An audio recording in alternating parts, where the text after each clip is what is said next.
Hello and welcome to this very special episode of Secret Spice. I am the host, Cinnamon Alvarez. I am here with Ana Krista Johnson, writer, filmmaker, and performer. And today we're going to talk about your word, your promises when you break them, and restoring that, also known as integrity.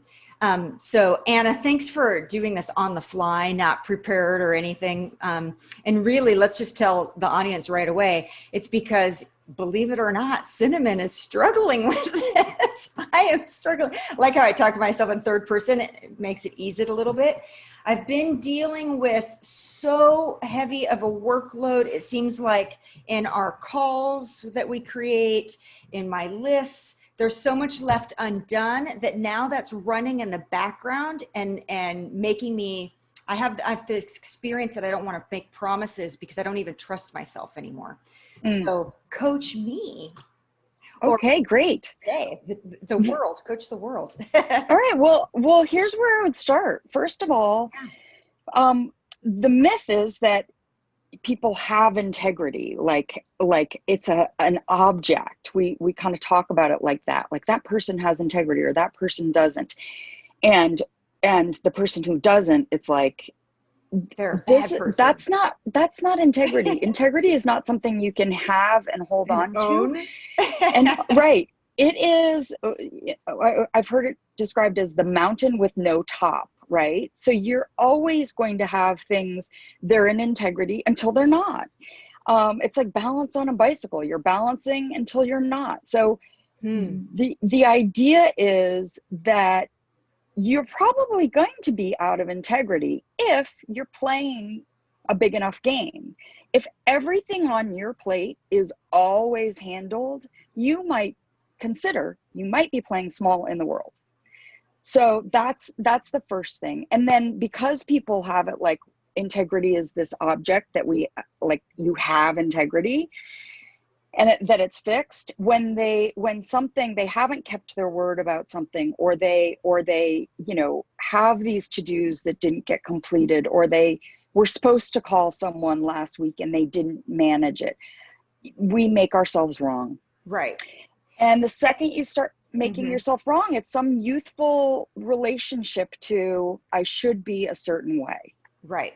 Because we want to be, so it's interesting in my own experience is we want to be the person that people can rely on. Right. And so we want to perform, but what I'm dealing with is now I'm not the person for myself that I can rely on. I'm losing my confidence because I'm failing so frequently that I'm saying, the voice in my head, the monkeys are saying things like, why do you even participate? Why even make the list? You know you're not going to get it done. Here you are again. Like, my inner critic is vicious sometimes. Here you go again. You say you want to do that. Are you ever really going to do it? Like, why don't you just give up already? And it's perfect that you say that. So when I said young earlier, I was talking about you have some young relationship. That self-talk, that negative self-talk, it's a little bit letting you off the hook. Like, okay, why bother? I'm never going to blah, blah, blah. And I have teenagers who, do the, yeah, whatever. And so a little bit when that voice in your head starts going, thank you. And Thank you for your opinion today. Right? Just like you would with like parenting a teenager. Thanks. And then just not helpful, right? And then get back to the list is finite, even when you're that overwhelmed and it seems like it's pages and pages. And it's really, there's a saying, how do you eat an elephant? One bite at a time, right? So really just look at one easy thing on the list. Yeah, I like Mark Twain. I like Mark Twain's quote that's like, if your job is to eat a toad, eat it first thing in the morning. So that's one of my tricks. A lot of times is do the hardest thing first, but what seems like I'm not getting done are the easy things. So it's just pick one thing that you could accomplish in 10 seconds. And sometimes getting that first one done and marked off the list is like starts some ball rolling down the hill. right? Yeah. You know what you just reminded me of is I wish, and it just came, so I don't have the name of the author or the book, but I read a book about, it was really using strategies that athletes use for performance. And what stood out in this book was the eagle, beagle, and seagull, is that you create, like if you're an Olympic athlete and the A goal is I'm going to win the gold medal, but then you also have a goal that is like specific and measurable, like to beat your record time or something. But then you have a little goal that you can get like the award just for playing or participating. And so it is an interesting concept of this mind game of let's just give myself some kudos for doing some things so that I can have confidence again, that I can actually be my word and do the things I say that I'm going to do. Because if I'm relating to myself as like, well, the list is so long and it's growing and I don't even remember the list anymore, and that's what's happening. I think my self-analysis is I'm losing confidence because I haven't been winning in a while. Yeah. And, that's the other thing is sometimes we, it's not just that we think we should have integrity all the time. And when we don't, or when we don't manage to get all of those things done or keep our word everywhere in our lives, we make up a story that you're failing. But in reality, or mine says like this: you suck. Yeah. And like that's cinnamon, not, you say all this stuff, you say you're committed, but you really suck. You're just tired and go to bed. And why even go to work today? Just sleep instead. yeah. Right. And but could you get away? Well, maybe you need that. I mean, quizzes are so fast and so crazy. It's like, they don't even let me interrupt it. Yeah. And again, that voice is trying to get you off the hook. Well, just don't bother. But really, what's useful is to get, that's just my story about it, that I'm failing. That's so just, there's no failure in reality. There's just, I didn't do this yet. And there's always the opportunity to do it. And so you said, get you off the hook, because I love this. And so what's interesting is, of course, we can both coach other people, but I love it when you're in it versus when you hear it in other people. So I'm taking your coaching and then I'm also reflecting back, because I'm like, ooh, I have something of value for someone else. Is getting off the hook, like for what? Like, I think I have this theory that I call my sexy excuses, like all of the things that are perfectly valid. Like I can say my business, I'm jam-packed and I'm waking up at 3 a.m. and I'm not getting enough sleep and I'm working until 8:30 at night. And I know I'm stretching myself too thin, but to get me off the hook for what is what's interesting. Is so I have the theory that, and it magnifies when you're even closer to, it's getting you off the hook for being a success. The most terrifying thing is actually fulfilling on what you say you're going to do. Like, so I use the example of writing and publishing my book.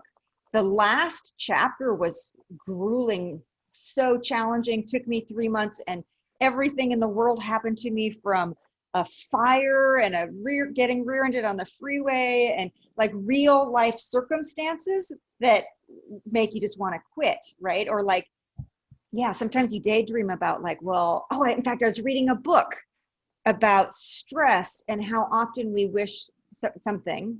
This was actually, they were talking about suicide, but like, could we wish that we would get sick or get in a car accident or something to get us like to have relief from all the stress in our life, so that we would have a legitimate reason to step back and relax, instead of just saying, hey, I need some like personal rest days. So now that I had that whole stream of consciousness style, what's any good? Reflect it back to me so I can own it for myself in my life. I've had that thought. I've been so busy sometimes that I thought I just want to like end up in the hospital, like something really small for 2-3 days where I can't just, I can check out. And there's that phenomenon, I think, where if you do your best work, if you accomplish everything and you're achieving at really high levels, oh my God, people will expect this of me all the time. And I do think that's a really real phenomenon for people. So they tend to, right before they're going to complete something or have some real success, pull back a little bit, put the brakes on. Or for me, I have a family, and one of my daughters as special needs. And so there was always like, I could always use that as a, like you said, a really valid thing to pull me away from other projects, because she is really important to me. I love her. I love both of my daughters so much. So anytime the family needed me, oh yeah, that could be more important and take some time away from, you know, it was a subtle way, and not that it wasn't valid, but a subtle way for me to put the brakes on achieving something. Yeah. So what's interesting is how seductive it is, so that we don't see it at work, right? It's like the self-sabotage, and how what we're avoiding is not as bad as what we actually end up creating. Because whatever I'm avoiding, right, there's logistically, yes, I have a lot going on, but I know there has to be avoiding, right? I know I'm capable on Sunday of sleeping all day and watching 3 Netflix movies back to back. So that's how I know I'm there. I know I'm just like the get out of jail free. And then what we end up creating is this disaster in life. We actually are creating where people don't trust us and don't expect us to do what we say we're going to do. So all there is, I think, is just to get back into action. And like we said, that's what I liked about the eagles, beagles. Like I could trick myself into having confidence by doing some things that are easy to do, so that I can restore some confidence. What else for like restoring that, like how we see ourselves as capable? Because that's what I'm guessing is it's the little girl voice who's saying something in the back that I don't hear as loud, right? Who's saying something like, oh yeah, here you go again. You're not really good enough to do that, right? I think a lot of it's not good enough. So any other like tricks or hacks on restoring that confidence to, or just do it? Just rip the Band-Aid off. I heard someone say, you know, that when you have a promise or some idea in your head of something, it's a lot harder to keep that promise that's not out there in the world being spoken. And again, we make this wrong. We make ourselves wrong about it. Like I promised myself I would, and blah, blah, blah.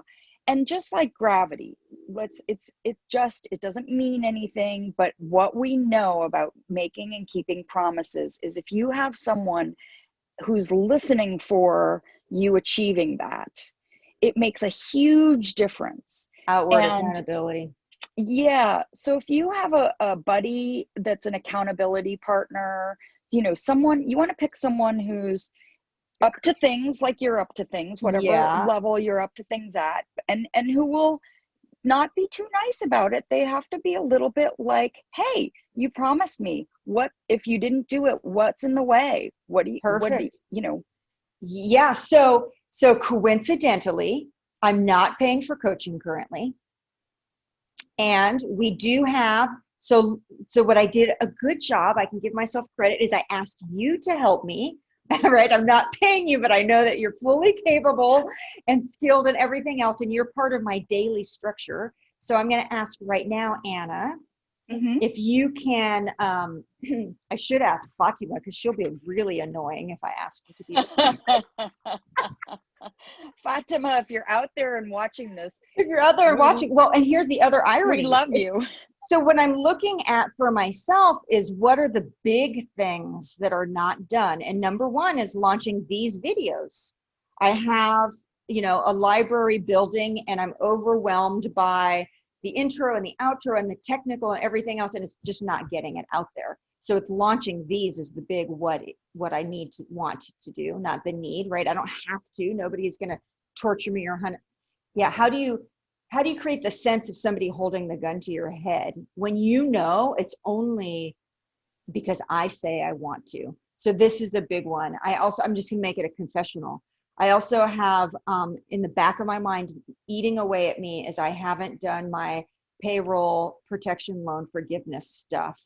And that's big money on the line that, yeah. So I'm making myself very wrong. Like, why can I not make that a priority? That's a big, big one.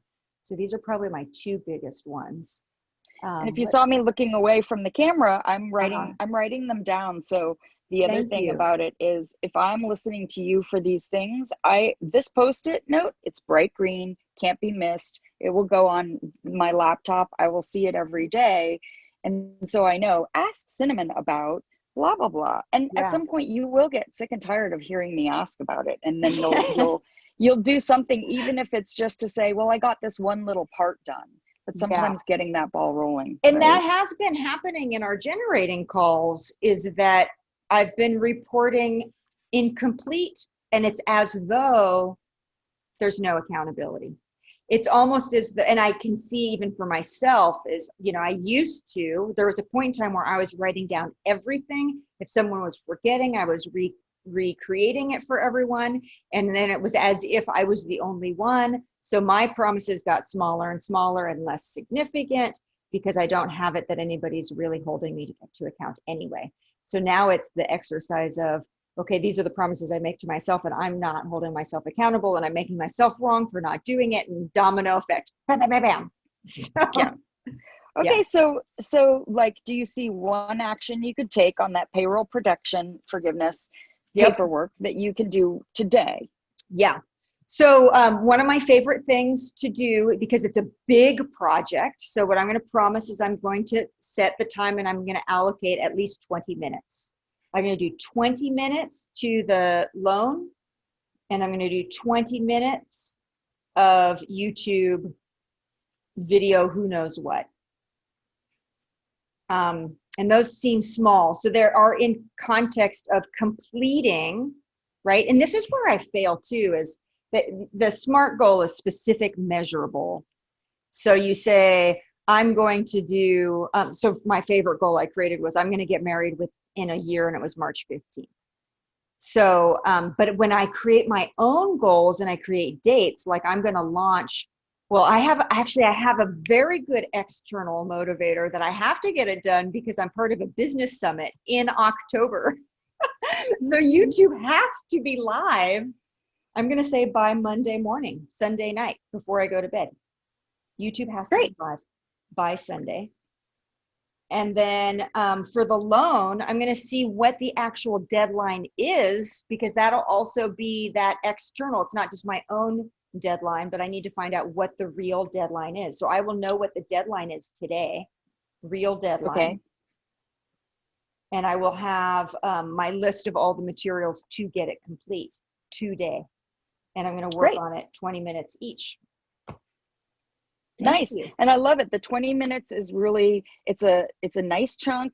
It's really clear. You put a timer on. It's clear that you've done 20 minutes or not done 20 minutes. We can see that. And tomorrow morning when we have our accountability call, I'll ask you, do you know the deadline for when that paperwork is done? And I can ask you, and something else you might promise around the YouTube, you said it's going to be done by Sunday. Yep. Are you going to send us invitations to check out my new, like by Monday morning or something? Because then I know if I don't get an invitation that something didn't happen, right? Yes. So I love it. And this is the other good thing about coaching for anyone listening too, is that not only is Anna, thank you for holding me to account, but you're also upping my level of play, right?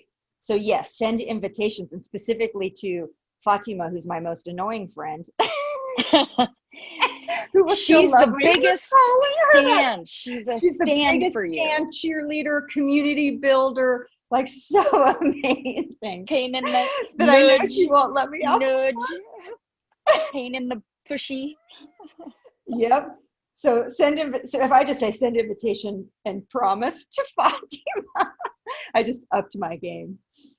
Cool. For sure.